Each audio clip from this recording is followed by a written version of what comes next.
واقعہ کربلا تاریخ کا دردناک واقعہ ہے۔ یہ اقتدار کی جنگ نہیں تھی، اقدار کی جنگ تھی۔ دو شخصیتوں کی لڑائی نہیں تھی، دو نظریات کا ٹکراؤ تھا۔ یہ حق اور باطل کا معرکہ تھا۔ یزید ظلم کا استعارہ ہے، حسین ابن علی امن کی علامت ہے۔ یزید جبر کا پتلا ہے، حسین صبر کا پیکر ہے۔ یزید اپنی بدطینت فطرت اور اپنی طب ناہموار کے باعث دنیا پر ذلت و رسوائی، ظلم، جبر، جور و زیادتی کی علامت بن کے ابھرا، اور حسین ابن علی رضی اللہ تعالی عنہ حق و صداقت کا نشان بن کے ابھرا۔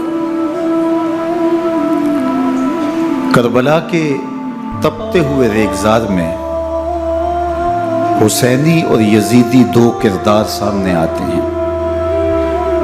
اقبال نے کہا تھا، موسیٰ و فرعون و شبیر و یزید، ایند و قوت از حیات آید پدید، زندہ حق از قوت شبیری است، باطل آخر داغ حسرت میری است، سرخ رو عشق غیور از خون او، شوخی ای مصرع از مضمون او، تا قیامت قطع استبداد کر، موج خون او چمن ایجاد کر۔ یزید بہدل کی بیٹی محسون کا ناپاک بیٹا تھا، اور حسین محمد عربی کی بیٹی فاطمہ کا شہزادہ تھا۔ یزید دمشق کے اطراف میں سرجون اور جریر، اختل جیسے اوباشوں کے جرمٹ میں پل کے جوان ہوا۔ حسین کے گھر کا دروازہ مسجد نبوی کے اندر کھلتا تھا۔ یزید نشے میں دھت ہو کر کے نمازیں چھوڑ دیتا تھا۔ حسین کی کربلا کے اندر بھی نماز تہجد قضا نہیں ہوئی۔ یزید ظلم کا دوسرا نام ہے، حسین امن کی علامت ہے۔ یزید نے زندگی میں ایک مرتبہ حج کیا اور شراب کے مٹکے ساتھ لے کے آیا، اور اختل اور دیگر گویوں اور مغنیوں کو اپنے ساتھ رکھا تاکہ سفر آسانی سے کٹے۔ حسین ابن علی نے 25 حج سواری ہونے کے باوجود پیدل کیے۔ یزید حج بیت اللہ کے بعد مدینہ المنورہ آیا اور شراب کی ایک مجلس بپا کی۔ حضرت امام حسین رضی اللہ تعالی عنہ جب وہاں پہنچے تو شراب کی پھیلی ہوئی بدبو کو محسوس کرتے ہوئے فرمایا، یہ بو کیسی ہے؟ تو نشے میں دھت یزید بولا، یہ شام میں بنتی ہے، اور ایک جام منگوایا اور اس کو پیتے ہوئے دوسرا جام حضرت امام حسین رضی اللہ تعالی عنہ کی طرف بڑھاتے ہوئے کہا، ابا عبداللہ لیجئے۔ تو حضرت امام حسین رضی اللہ تعالی عنہ نے فرمایا، میں اس کی طرف دیکھتا بھی نہیں ہوں، اور پھر وہ عشقی اشعار پڑھنے لگا۔ جب یزید کی شراب نوشی کا منظر امام حسین رضی اللہ تعالی عنہ اپنی آنکھوں سے دیکھ چکے تھے، تو مجھے بتاؤ یزید کے ہاتھ پہ امام حسین کا پاک ہاتھ کیسے آتا؟ حضرت امام حسین رضی اللہ تعالی عنہ جس ماحول میں پلے تھے، جس ماحول میں پرورش پائی تھی، جس ماحول میں رہے تھے، وہ پاکیزہ اور تقدس مآب ماحول تھا۔ اور یزید کبھی اطراف دمشق میں، کبھی غوطہ میں، کبھی الخزرہ محل میں، اور کبھی کہاں داد عیش دیتا رہا اور لہو و لعب کے اندر مصروف رہا، اور اس کی زندگی ان چیزوں سے عبارت تھی. وہ محرمات کو حلال قرار دیتا، شراب نوشی اس کی ہڈیوں میں رچی ہوئی تھی، اور شریعت بیضا کا مذاق اڑایا کرتا. اور حسین ابن علی رضی اللہ تعالی عنہ کی دوستیاں جن لوگوں سے تھی وہ عبداللہ ابن عباس تھے، عبداللہ ابن عمر تھے، حضرت عبد الرحمن بن ابو بکر رضی اللہ تعالی عنہ تھے. یزید تو جوا کھیلتا رہا، یزید تو قمار بازی کرتا رہا، یزید تو شراب نوشی کرتا رہا، اور حسین ابن علی مسجد نبوی کے منبر میں حضور کے پہلوؤں میں بیٹھتے رہے. زمانے نے وہ منظر دیکھا کہ سرخ رنگ کے جوڑے پہنے ہوئے حسنین کریمین حجرہ فاطمہ سے نکلتے ہیں. کم عمری کی وجہ سے کبھی گرتے ہیں، کبھی سنبھلتے ہیں، اور آقا کریم خطبہ ارشاد کر رہے ہیں، خطبہ چھوڑ کے حضور نے شہزادوں کو اٹھا لیا. وہ منظر بھی زمانے نے دیکھا.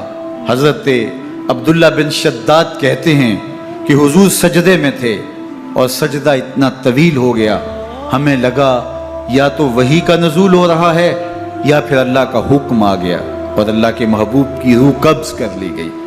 لیکن میں نے جب نظریں اٹھا کے ننکیوں سے دیکھا تو کیا منظر تھا کہ حسین ابن علی حضور کی پشت پہ بیٹھے ہوئے اور میرے آقا سجدے کو طول دے رہے ہیں.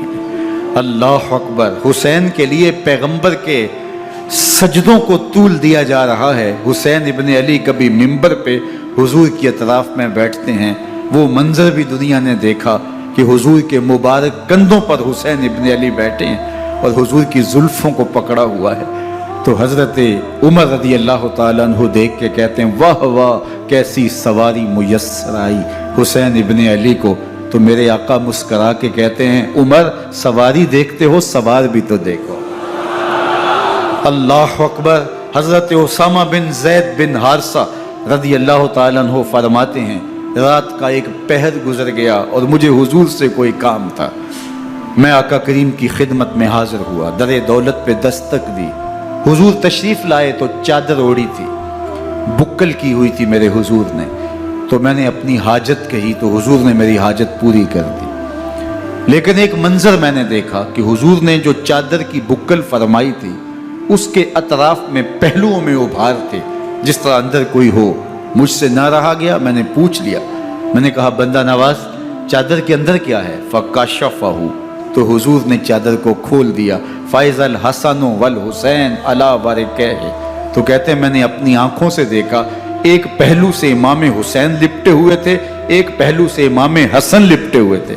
فرمایا یہ میرے بیٹے ہیں، یہ میری بیٹی کے بیٹے ہیں. اے اللہ میں ان سے پیار کرتا ہوں، تو بھی ان سے پیار کر، جو ان سے پیار کرے اس سے بھی پیار کر. ان کی محبت کا درس دیا، ان کے پیار کا سبق پڑھایا.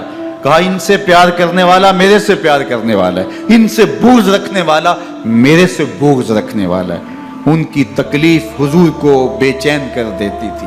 حضرت سیدہ فاطمہ الزہرا رضی اللہ تعالی عنہ کے گھر کے قریب سے گزرے تو حضرت امام حسین کے رونے کی آواز آ رہی تھی. تو آقا کریم علیہ السلام نے فرمایا کہ فاطمہ حسین کو چپ کرواؤ. الا تعلمی ان بقاءہ یوزینی. تو جانتی نہیں حسین کا رونا مجھے دکھ دیتا ہے. حسین ابن علی کو حضور رونے نہیں دیتے تھے، ان کو دکھی نہیں ہونے دیتے تھے، کیونکہ رسول اللہ صلی اللہ علیہ وسلم جانتے تھے کہ یہ کتنے دکھ سہے گا، کتنی تکلیفوں سے گزرے گا اور کتنے مصائب سہے گا. زمانے نے وہ گھڑیاں بھی دیکھی کہ حضرت حذیفہ بن یمان رضی اللہ تعالیٰ عنہ فرماتے ہیں کہ میں حضور کی خدمت میں نماز مغرب کی ادائیگی کے لیے حاضر ہوا، اور میں نے یہ اجازت خاص طور پہ اپنی ماں سے اس شرط پہ لی تھی کہ امی آپ مجھے اجازت دیں، میں حضور کی خدمت میں حاضر ہوتا ہوں، مغرب کی نماز بھی ادا کروں گا اور پھر حضور سے عرض کروں گا حضور میرے لیے اور میری ماں کے لیے بخشش کی دعا کر دیجئے. ماں نے اس شرط پہ اجازت دے دی اور میں حضور کی خدمت میں آ گیا. نماز مغرب ادا کی، سلام پھرا تو میرے دل میں آرزو تھی میں حضور سے عرض کروں حضور میرے لیے اور میری ماں کے لیے مغفرت کی بخشش کی دعا کر دیں. لیکن حضور عبادات میں، ذکر میں، نوافل میں ایسے مشغول ہوئے کہ میں آرزو رکھنے کے باوجود بھی عرض نہ کر سکا. خیر نماز عشاء کا وقت ہوا، اذان پکاری گئی، حضور مصلی پہ آئے، نماز پڑھی، سلام پھرا، تو میرے دل میں پھر خیال آیا کہ ماں سے ایک نماز کی چھٹی لی تھی، نمازیں بھی 2 ہو گئیں، ماں نے جاتے پوچھنا ہے حضور سے میرے لیے اور اپنے لیے مغفرت کی، بخشش کی دعا کروائی تھی، تو کیا جواب دوں گا؟ اور حضور اٹھے اور کاشانہ اقدس کی طرف چل دیے۔ اب میرے دل میں یہ خیال رہ کے آ رہا تھا کہ ماں کو کیا جواب دوں گا؟ میں تو حضور سے بخشش و مغفرت کی دعا کروا ہی نہیں سکا۔ جب حضور چل پڑے تو غیر ارادی طور پہ میں بھی حضور کے پیچھے چل پڑا۔ چلنے میں تھوڑی سی رفتار تیز ہو گئی، جس سے قدموں کی آہٹ پیدا ہوئی۔ تو جب آواز پیدا ہوئی تو حضور نے رخ پھیرے بغیر فرمایا من ھذا، میرے پیچھے پیچھے کون آ رہا ہے؟ پھر خود ہی کہا حذیفہ تو نہیں؟ تو میرا دل دھڑک رہا تھا، قل تو نعم، میں نے کہا جی حضور میں حذیفہ ہوں۔ فرمایا ما حاجتک غفر اللہ لک ولامک، کیا کام ہے؟ اللہ تجھے بھی بخش دے، تیری ماں کو بھی بخش دے۔ اب جو کام تھا وہ جنبش لب سے پہلے ہی ہو گیا، یہاں تو لفظوں کا سہارا بھی نہیں لینا پڑتا، وہ بند لبوں کی بولیاں بھی سنتے ہیں۔ اقبال بولا ہے فروغت صبح آثار و دہور، چشم تو بینندائے ما فی الصدور، تیری نظر تو سینوں کے چھپے راز بھی دیکھتی۔ تو کہا ما حاجتوں کا غفر اللہ لک ولامک، اللہ تجھے بخش دے، تیری ماں کی بھی مغفرت کر دے، کیا کام ہے؟ اب جو کام تھا وہ تو ہو گیا۔ تو میرے حضور نے ارشاد فرمایا حذیفہ سنو، ابھی ایک فرشتہ آیا ہے جو اس سے قبل دھرتی پر پہلے کبھی نہیں آیا، آج پہلی مرتبہ اللہ سے اجازت لے کے 2 کام کرنے آیا ہے۔ ایک تو مجھے سلام کرنے آیا ہے، اور دوسرا خوشخبری دینے آیا ہے کہ آپ کی بیٹی فاطمہ جنتی عورتوں کی سردار ہے، اور حسن اور حسین جنتی جوانوں کے سردار۔ ایک طرف یزید ناپاک میسون کا پلیت بیٹا، اور ایک طرف محمد عربی کا نواسا، فاطمہ کے دودھ کا اثر، علی المرتضیٰ کے خون کی تاثیر، رسول اللہ صلی اللہ علیہ وسلم کے کندھوں پہ بیٹھنے والا۔ ایک دن حضور نے امام حسین رضی اللہ تعالیٰ عنہ کے ہاتھ پکڑ لیے اور ان کے پاؤں اپنے پاؤں پہ رکھے، اور پھر فرمایا بیٹے آگے بڑھو، اور ان کے پاؤں حضور کی پنڈلیوں پہ آئے۔ پھر کہا بیٹے اور آگے بڑھو، حتیٰ کہ ان کے پاؤں حضور کی رانوں پہ آئے۔ پھر فرمایا بیٹا اور آگے بڑھو، تو ان کے پاؤں حضور کے مبارک بطن اقدس پہ آئے۔ پھر بازوؤں کو کھینچ کے اپنے قریب کیا اور حسین ابن علی کے منہ میں اپنی زبان رکھ دی، اور وہ اس طرح چوس رہے تھے جس طرح کھجور چوسی جاتی ہے۔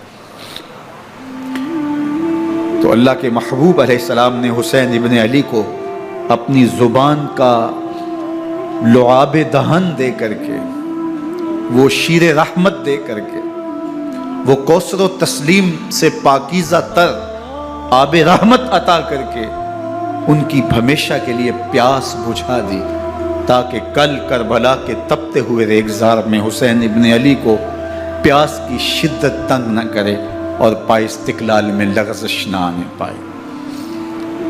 ان نازوں سے پالے ہوئے حسین کو، ان محبتوں سے پالے ہوئے حسین ابن علی کو امتحان بھی اتنے بڑے درپیش تھے۔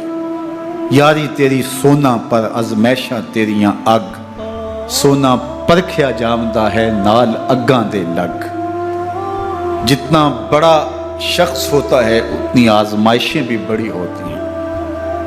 پیغمبر رحمت کی آغوش میں کھیلنے والا، حجرہ فاطمہ کا جانشین، مصلی رسول کا وارث، منبر رسول صلی اللہ علیہ وآلہ وسلم پر حضور کے مبارک پہلو اور گود میں بیٹھنے والا حسین، حضور کی زبان چوسنے والا حسین، حضور کے کندھوں پہ سواری کرنے والا حسین، آقا کریم علیہ الصلوۃ والسلام کے مبارک سجدے کی حالت کے اندر حضور کی پشت پہ کھیلنے والا حسین، جس حسین کا دروازہ مسجد نبوی کے اندر کھلتا تھا اور یزید کی کرتوتوں کے چشم دید گواہ تھے۔ یزید جب تخت نشین ہوتا ہے تو اسے یہ فکر ہوتی ہے کہ امام حسین، عبداللہ بن زبیر، عبداللہ بن عمر، عبداللہ ابن عباس یہ میری بیعت کریں. اور وہ ولید بن عقبہ کو لکھتا ہے کہ ہر صورت میں ان کی بیعت لو، اور اگر بیعت نہ دیں تو سختی کرو. حضرت امام حسین رضی اللہ تعالی عنہ کو بلاوا آتا ہے کہ آپ کو دارالامارت میں گورنر ہاؤس میں بلایا جا رہا ہے. ولید بن عقبہ کا پیغام آپ کو پہنچتا ہے. آپ اس وقت فرماتے ہیں کہ اس وقت جو پیغام پہنچا ہے وہ کسی خطرے سے خالی نہیں ہے. تو کچھ سواروں کو ساتھ لیا، کہا تم دارالامارت کے باہر کھڑے رہنا، اگر میری آواز بلند ہوئی تو اندر آ جانا، ورنہ تم انتظار کرنا. آپ اندر گئے. ولید بن عقبہ نے مروان کو بھی بلایا تھا. مروان بن حکم یہ گورنر مدینہ ولید سے پہلے رہ چکا ہے، تو اس نے مشورہ دیا کہ سختی کی جائے. خیر ولید بن عقبہ نے کہا کہ یہ خط ہے، حضرت امیر معاویہ کا انتقال ہو گیا اور یزید تخت نشین ہوا ہے، لہٰذا وہ آپ سے بیعت کا مطالبہ کرتا ہے. تو حضرت امام حسین رضی اللہ تعالیٰ عنہ نے فرمایا کہ میرے جیسا شخص یوں چھپ کے بیعت نہیں کر سکتا، اور آپ واپس پلٹے. مروان بن حکم نے ولید بن عقبہ کو کہا کہ یہ موقع ہے جانے نہ دیا جائے، اگر یہ نکل گئے تو دوبارہ تم قابو نہیں پا سکو گے، اور انہیں یہیں قتل کر دیا جائے. حضرت امام حسین رضی اللہ تعالیٰ عنہ نے یہ بات سن لی. کہتے ہیں حضرت امام حسین انہی قدموں کے بل واپس پلٹے اور مروان بن حکم سے مخاطب ہو کے کہا، مروان کیا بول رہا ہے؟ وہ خاموش ہو گیا. فرمایا تو جانتا نہیں ہم کون ہیں؟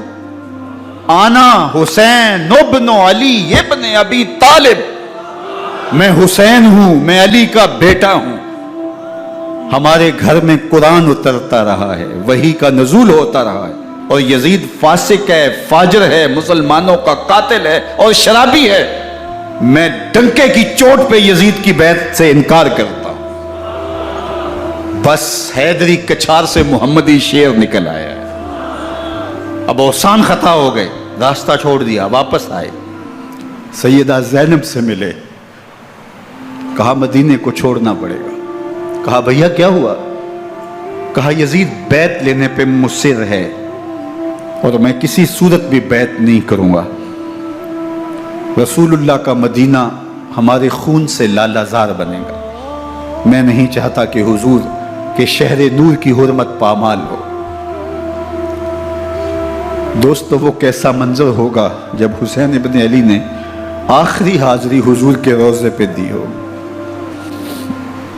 حاجی یا معتمر 10 دن کے لیے، 8 دن کے لیے، 20 دن کے لیے مدینہ المنورہ عارضی سکونت اختیار کرتا ہے، اور حضور کے روضہ انور سے، اس شہر نور سے، ان گلیوں سے، ان بام و در سے ایسا مانوس ہو جاتا ہے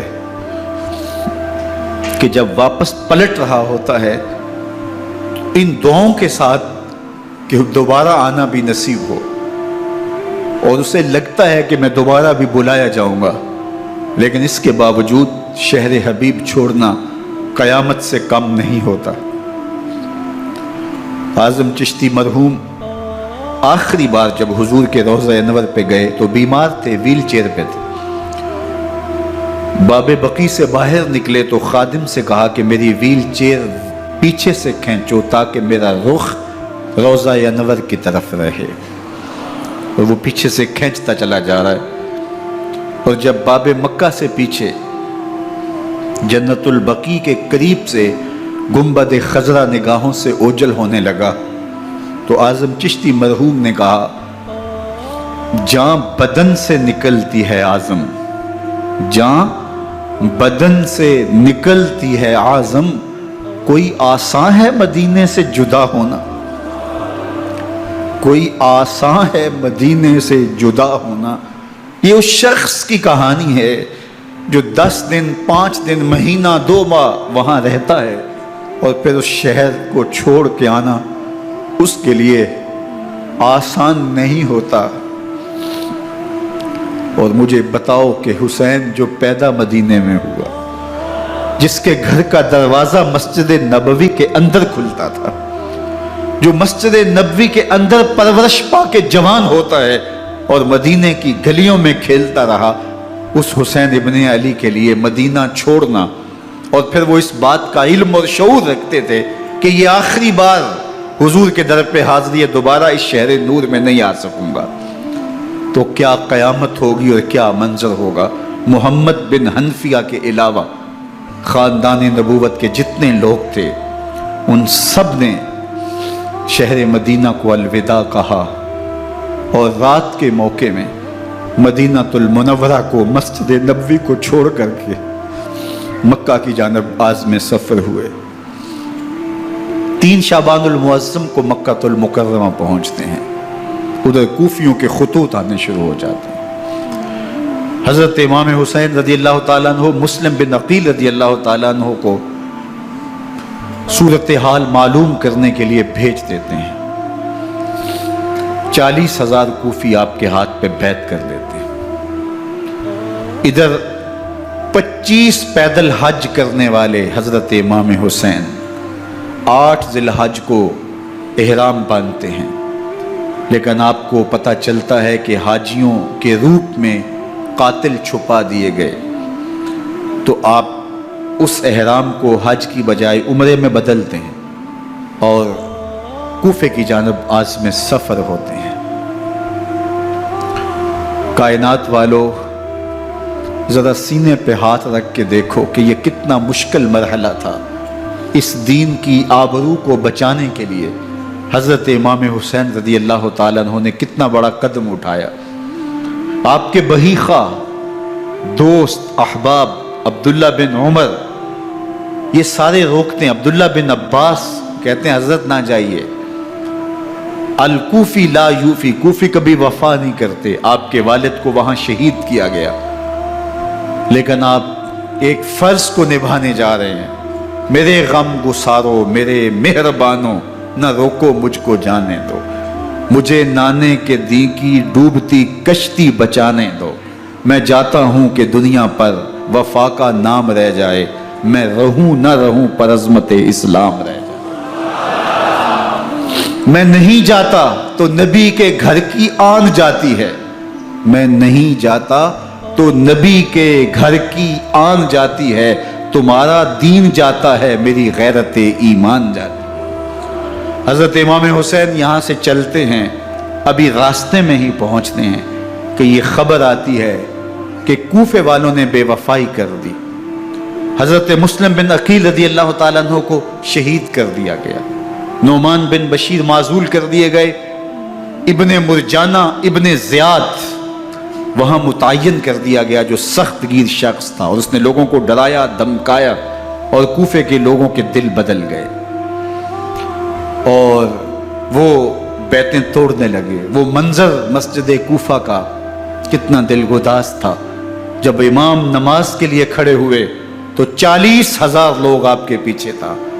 جب سلام پھیرا اور امام نے دیکھا کہ پیچھے لوگ نہیں ہیں، پھر لوگوں نے اپنے دروازے بھی بند کر لیے۔ رات کی تنہائیاں ہیں اور حضرت مسلم بن عقیل کو کوئی پناہ دینے والا نہیں۔ لوگوں نے دروازے بند کر لیے کہ کہیں ہمارے گھر میں نہ آ جائیں اور ہم مشقت اور حکومتی تشدد کا شکار نہ ہوں۔ کتنا دردناک لمحہ ہے حضرت مسلم بن عقیل رضی اللہ تعالیٰ عنہ پہ، اور پھر حضرت مسلم بن عقیل بے دردی سے شہید کر دیے جاتے ہیں۔ آپ ابھی راستے میں ہیں، یہ ساری کہانی پہنچتی ہے کہ حضرت مسلم شہید کر دیے گئے اور بے دردی سے شہید کر دیے گئے۔ وہ جنہوں نے خط لکھے تھے کہ ہم آپ کے ساتھ ہیں اور ہم منتظر ہیں، چشم بھرا ہیں، آپ کے قدموں کی چاپ سننے کے لیے بےتاب ہیں، آج انہوں نے بیعتیں توڑ دی۔ 40,000 کوفی منحرف ہو گئے۔ مسجد کوفہ کا وہ منظر کس قدر روح کو تڑپا دینے والا تھا۔ ہم پچھلے سال عصر اور مغرب کے درمیان جب کوفہ پہنچے تو سورج ڈوبنے کے قریب تھا۔ میں نے اپنی زندگی میں اتنا اداس موسم کہیں نہیں دیکھا جتنا اداس موسم کوفے میں دیکھا۔ ایسے لگتا تھا جس طرح کوفے کی آب و ہوا آج بھی شرمندہ ہے۔ جو مسلم بن عقیل اور خاندان نبوت کے ساتھ اہل کوفہ نے کیا، حضرت امام حسین رضی اللہ تعالیٰ عنہ کو ان کے بہی خواہوں نے، اعزاء نے، اقربا نے، دوستوں نے، آوان و انصار نے، ساتھیوں نے کہا کہ حضرت حالات یکسر تبدیل ہو گئے، اب ہمیں مراجعت کر جانی چاہیے، واپس پلٹ جانا چاہیے۔ تو حضرت امام حسین کافی سوچ بچار میں رہے، پھر اس کے بعد آپ نے فیصلہ کیا کہ ہم آگے بڑھیں گے۔ دوستوں نے کہا کہ حضرت اگر آپ آگے بڑھیں گے تو ہمیں لگتا ہے کہ وہ آپ کے ساتھ سلوک اچھا نہیں کریں گے اور آپ بچوں کے سامنے پیاسے شہید کر دیے جائیں گے۔ تو حضرت امام حسین رضی اللہ تعالیٰ عنہ نے وہاں ایک خطبہ ارشاد فرمایا کہ لوگوں تم جو مجھے بتا رہے ہو مجھے اچھی طرح معلوم ہے، جو تم مجھے منظر پیش کر رہے ہو وہ میری نگاہوں میں ہے، اور جو کچھ ہونے والا ہے چشم تصور وہ منظر دیکھ رہی ہے۔ چونکہ حضرت امام حسین رضی اللہ تعالیٰ عنہ کی شہادت کی خبر حضرت امام حسین کے پیدا ہوتے ہی خاندان نبوت میں عام تھی۔ حضور علیہ السلام کو یہ بات جبریل امین نے آ کے بتائی تھی جب حسین ابن علی کے ساتھ حضور محبت کا اظہار کر رہے تھے، تو یہ جبریل امین نے آ کے کہا تھا حضور آپ کا یہ بیٹا ارض طف میں شہید کر دیا جائے گا، اور کربلا کی مٹی لا کے حضور کو دی اور ام سلمہ کو حضور نے عطا کر دی۔ حضرت ام سلمہ کہتی ہیں کہ ایک دن میں سوئی تو خواب دیکھا کہ حضور کے مبارک بال بکھرے ہوئے ہیں اور سخت پریشان ہیں، تو میں نے کہا کہ حضور آپ کی یہ کیا حالت ہے؟ وَبِيَدِهِ قَارُورَةٌ، اور حضور کے ہاتھ میں ایک شیشی ہے، فِيهَا دَمٌ، جس کے اندر خون ہے۔ تو میں نے کہا حضور یہ کیا؟ فرمایا میں قتل گاہ حسین سے آ رہا ہوں اور یہ حسین ابن علی کا خون ہے۔ تو کہا 10 محرم کا دن تھا، دوپہر کا یہ منظر تھا، میں کیلولہ کر کے اٹھی، جب میں نے دیکھا تو وہ شیشی جس میں کربلا کی مٹی رکھی تھی وہ خون بن چکی تھی۔ تو یہ خبر پہلے دی گئی تھی، یہ بتا دیا گیا تھا۔ فرمایا میرے دوستو جو تم مجھے بتاتے ہو میں اس سے بے خبر نہیں ہوں، یہ سب کچھ ہونے والا ہے، لیکن اس کے باوجود میں کیوں جا رہا ہوں؟ تو آپ کا ایک تاریخ ساز جملہ ہے جو کربلا کے فلسفے کو ہمارے سامنے رکھتا ہے کہ یہ اتنا بڑا امتحان کیوں دیا۔ حضرت امام حسین رضی اللہ تعالیٰ عنہ نے فرمایا وَلَكُمْ فِي أُسْوَةٌ، میں اس لیے جا رہا ہوں قیامت تک ظلم، جبر اور ناانصافی کے خلاف کھڑے ہونے والوں کے لیے کوئی نمونہ تو ہو۔ میری زندگی قیامت تک ظلم، جبر اور استحصالی نظام کے خلاف کھڑے ہونے والوں کے لیے نمونہ ہے۔ تو حضرت امام حسین رضی اللہ تعالیٰ عنہ نے حق اور باطل کے درمیان ایک سرخ لکیر کھینچ دی اپنے خون سے۔ اب حق اور باطل کا امتیاز کرنا مشکل نہیں ہے، کوئی باطل پہ اڑا رہے تو الگ بات ہے، لیکن امتیاز کرنا مشکل نہیں ہے۔ حدود بالکل واضح کر دی۔ اقبال نے یہاں کتنی خوبصورتی کے ساتھ اس مضمون کو نبھایا۔ سرخ رو عشق غیور از خون او، شوخی این مصرع از مضمون او، تا قیامت قطع استبداد کر، موج خون او چمن ایجاد کر۔ ایک جہاں آباد کر دیا، حق اور باطل کی راہیں اجال دی۔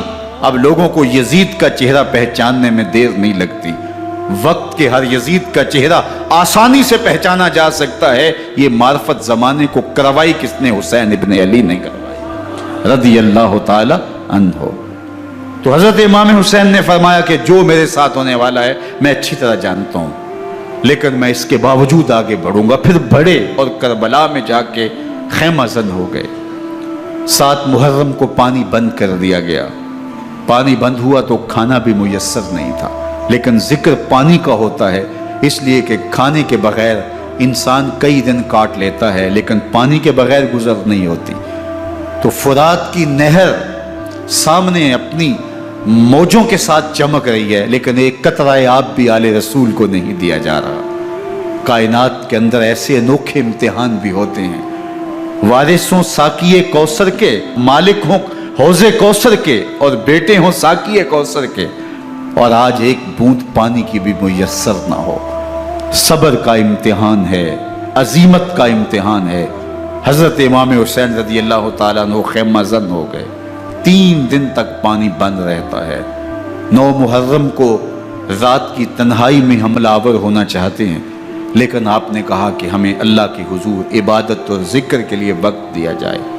ساری رات ذکر میں گزرتی ہے، عبادات میں گزرتی ہیں۔ رات کے اندھیرے میں آپ چراغ بجھا دیتے ہیں۔ آوان و انصار کو کہتے ہیں کہ ان کی دشمنی میرے ساتھ ہے، انہیں میرا خون چاہیے، اگر تم رات کی تاریکی میں نکل جاؤ تو میں تم سے کوئی مواخذہ نہیں کروں گا، اور یہ بھی تمہارا پیچھا نہیں کریں گے، اس لیے کہ ان کا مطلوب تم نہیں ہو، ان کا مطلوب میں ہوں۔ جب چراغ جلایا تو کوئی بھی نہیں گیا۔ مسلم بن نوسجہ کھڑے ہو کے کہتے ہیں حضرت اگر ہمارے بدن کو 70 بار کاٹا جائے اور جلایا جائے اور ہواؤں میں اڑا دیا جائے پھر بھی آپ کا ساتھ نہیں چھوڑیں گے۔